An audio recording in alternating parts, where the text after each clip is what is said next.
Risk is the common language that a business speaks. And cyber has been late to the game within that language. They've talked their own for such a long time that boards, execs, CFOs just don't understand it. And it can be difficult to translate very technical things into language that people will understand. And especially when you talk to a board, the CFO's interested in one thing, money. The CTO or CEO might be interested in reputation. And it's been able to quantify all of that very technical information into a language they understand. Now, the boards already work on risk, so why not just convert that into risk? How have you managed that in your career? Because you've come into a few organizations and set up fairly greenfield security programs, or certainly helped organizations mature their security posture.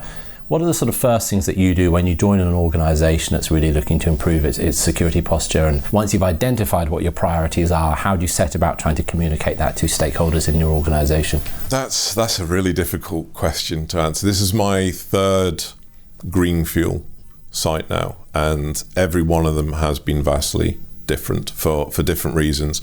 They've all had their different challenges, where one, this was their first journey into cybersecurity. Another organization where they had stood up cybersecurity but just weren't utilizing the function. They weren't driving remediation and weren't driving the reduction of risk. So, why not? Sorry to interrupt you, but what was stopping them doing that, do you think? A lot of it is misunderstanding, and unfortunately when cyber comes knocking on the door, they generally want money. So walls go up very, very quickly.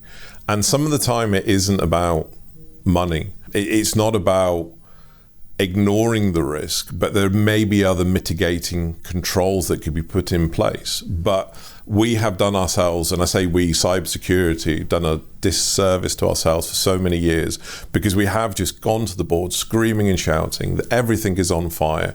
We need hundreds of millions of pounds to fix this, and that's not the case. It needs to be a very measured communication. My new boss, Simon Riggs, fantastic mentor. He keeps on saying to me, so what? So anytime I communicate with him, he wants a so what at the end of it. And I didn't realize there was actually a model from the 1970s, which is what, so what, now what. So it's the past, the present, and the future. So what I'm trying to do now is lay out that past, present, and future to show that where we were, where we are now, and where we need to go, and lay it out in a language that everybody within the organization understands.